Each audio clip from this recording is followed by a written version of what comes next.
Hi, everyone. I wanted to do a post, but I am totally not going to write out everything that I've been thinking of lately. It's just too much, especially with being pregnant and having 7 kids. It's not working, so whatever.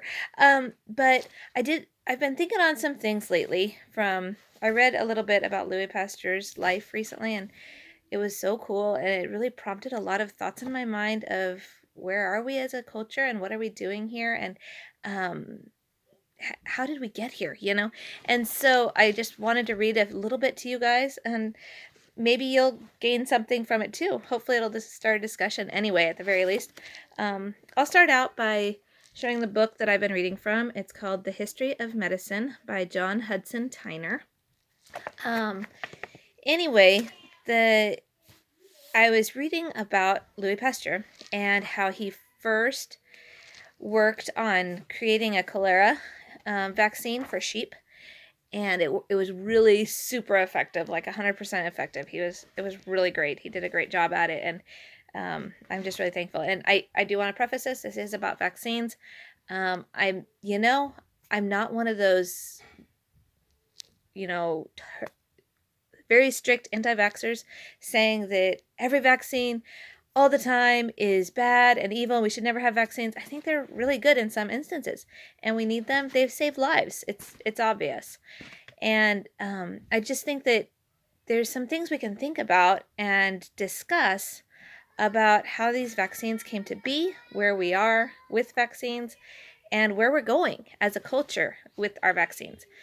I just think it's a really important topic. And so I was looking at this, and anyway, Louis Pasteur, he made this one for the sheep and worked really great. Then he turned his focus to rabies, because I'm going to read a few excerpts from the book in this, and then add my own commentary, I guess, with it. But it says here, people feared rabies for the very good reason that the disease always proved fatal. In all of history, up to Pasteur's time, not a single person had survived once the disease had made its appearance. So here we are, we've got this incredibly deadly disease. No one is surviving it. Once you get it, you're done. You're just not going to be surviving rabies. And Pasteur says, "Hey, I want to fix that. We don't need rabies in our country killing off people as soon as a mad dog bites them." So Louis Pasteur goes into searching on how to fix all this stuff, and he spends a lot of time. I'm not going to get into all this, how he formulated the vaccine and how he worked on it and that sort of thing, but it's a very fascinating process. He finally gets to the point, though, where he does get the vaccine, and he's able to save a rabbit's life with the vaccine, and he has good success. But now Louis Pasteur faced a problem of another sort. The family pet dog could carry rabies. So could wolves, skunks, bats, and other wild animals. Pasteur could not go around vaccinating all these animals. Okay, so what are we going to do? How are we going to use this vaccine? What good is it going to be if we don't get it to the people that need it, if we don't vaccinate against it? He made a decision. He said, "We'll not vaccinate animals before they get the disease. We'll vaccinate the human victim after he has been bitten." Louis Pasteur reasoned rabies attacks slowly. A vaccine given after a bite can still produce immunity in time to save the victim's life. Okay, so he's thinking, we're just not going to do it right away. But it would be a race against time. Pasteur's vaccine against the spreading rabies virus. How long could a person wait after being bitten to begin the anti-rabies treatment? No one knew. "We must take many more tests before we dare use it on human patients," Pasteur told his assistants. But before the series of tests could be conducted, a mother brought her little boy, Joseph Meister, to see Louis. On his way to school, the 9-year-old boy had been attacked by a mad dog. The animal had badly mauled him. Deep gashes covered his body. The wounds alone had nearly killed him. The mother explained, "Our doctor heard of your work. Take your son to Paris at once," the doctor told me. "Take him to Louis Pasteur." But my remedy is untried and possibly dangerous, Louis Pasteur told the woman. I'm not ready to try it on a human being. But my son is doomed anyway, she reasoned. With gentle hands, Louis Pasteur examined the brave little boy. Why, the gashes were so deep he could hardly walk. Still, Louis Pasteur hesitated. This would be the first human patient. He simply couldn't take action without seeking expert medical opinion. So he took the boy to 2 doctors, members of the Rabies Commission in Paris. They examined the boy in detail. Finally, that evening, the doctors gave their verdict. The boy will certainly die if nothing is done. All right, so here we go. Got little ones in here, of course, with their apples and everything. But anyway, so here we go. We've got this boy. He has rabies. He's going to die from rabies. We already know that to be true. And Louis is hesitating. He's saying, I don't know if I really want to give this vaccine to this little boy. But he decided to go ahead and do it. During the 10 days of treatment, Pasteur could not work. He sat by the little boy's bed. He ate very little and slept hardly at all. When he did sleep, he dreamed that Joseph Meister was dying a horrible, suffocating death as rabies took over. Marie Pasteur wrote, My dear children, your father has had another bad night. He is dreading the last inoculations on the child, and yet there can be no drawing back now. Here he is, a doctor. He actually wasn't a doctor, he was a physicist, but at the same time, he had the heart of a doctor, I think. As the days passed, Joseph Meister showed no ill effects. Louis dared to believe in success. Very good news last night of the bitten lad. It will be 31 days tomorrow since he was bitten. The treatment worked. The boy never developed rabies. He returned home completely untouched by the disease. Joseph Meister became the first human being to escape the certain death of rabies. That was incredible. You know, that vaccine was an absolutely incredible thing in Joseph Meister's life, and it's been an incredible thing in many, many, many people's lives ever since. And so, but something I really wanted to point out as I was reading this story, and this is what struck me here, is that what did Louis Pasteur do once he gave the vaccine to the child? What did he do? He sat by the little boy's bed, he ate little, and slept hardly at all for 10 days. And when he did sleep, he dreamed that Joseph Meister was dying a horrible, suffocating death as rabies took over. Why is he so worried about this? Here's a child that was already going to die that death. This child had no hope of survival. Yet, here Louis is concerned that he's going to die anyway. You know, that makes me think of today's doctors. How many doctors do we know that sit around wondering if a child is going to live or die? How many times do we know when, think about vaccines.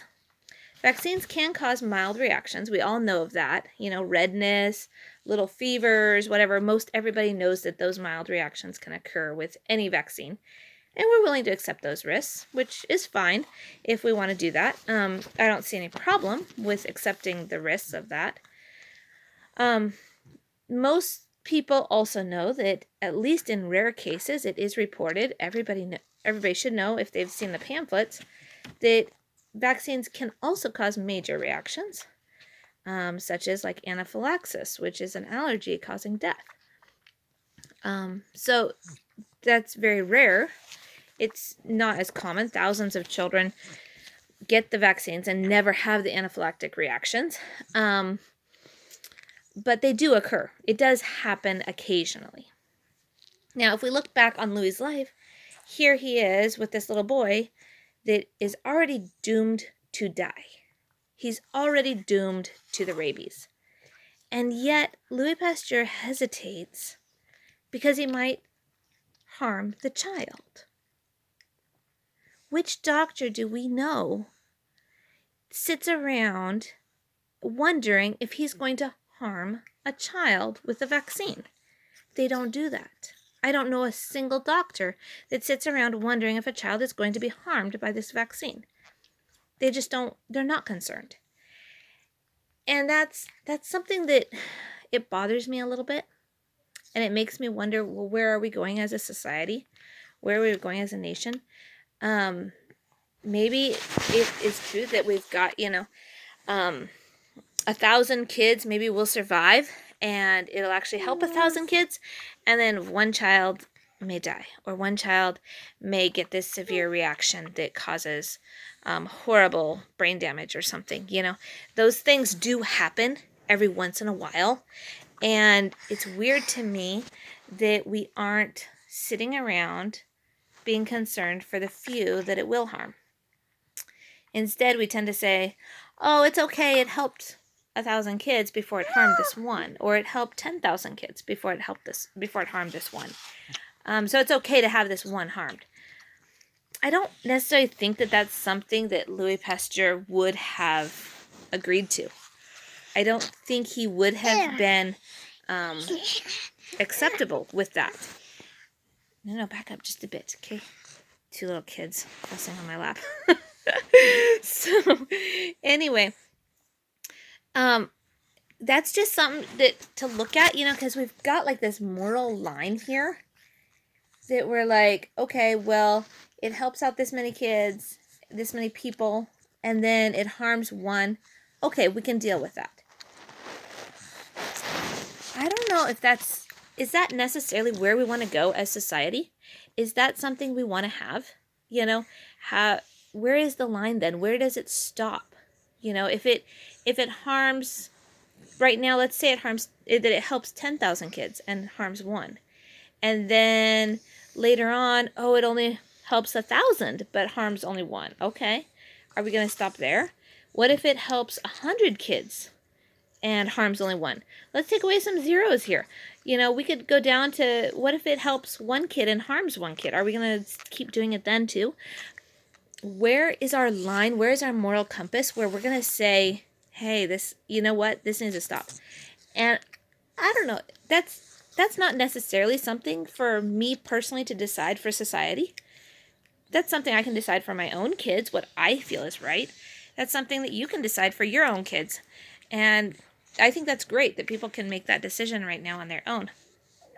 But as time goes on, I think it's important that we as society have this discussion. And we as society decide, where is that line for us? Where is it that we decide? It seems to me like Louis Pasteur had a little different viewpoint on it. Because he said there that he would not vaccinate the ones who are carrying, the animals that were carrying rabies. Instead, he would vaccinate the people after they had already been bitten by a mad dog. So here he is saying, we're not going to vaccinate everybody in the world. We're going to vaccinate the 1, the 2, the 3 that come in every week that got vaccinated, that got bitten by a mad dog. Once they got bitten, then we'll vaccinate them. Can that be done for every single disease? Maybe, maybe not. I don't know. But it is something that I think we as society could check into, that we could look at. And that way we are minimizing the risk to children, to other people who... Here, just a minute. Here you go. Yeah. You're okay. You just sit right here. Uh-oh. Your apple fell down. Okay. This is normal life, you guys. Got it? So, okay, sit still and quiet for just a minute more. Okay, buddy? So, I think that's something important that we as society really ought to look at. Where are we going? Where's our line going to be? What is this thing that we're doing? Are we going to hold more to like what Louis Pasteur was thinking of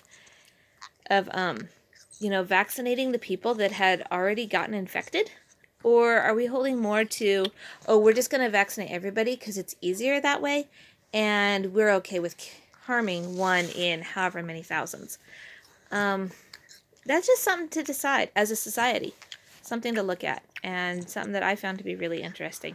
So Anyway, just my thoughts for the day. Hope y'all can gain some insights from that and think on what you feel is the best. And feel free to comment, below. Let me know what you think is, what's more important. Would it be great, why don't we try to get more and more into not harming people in our medicine and being more careful about what we're doing with our medicine?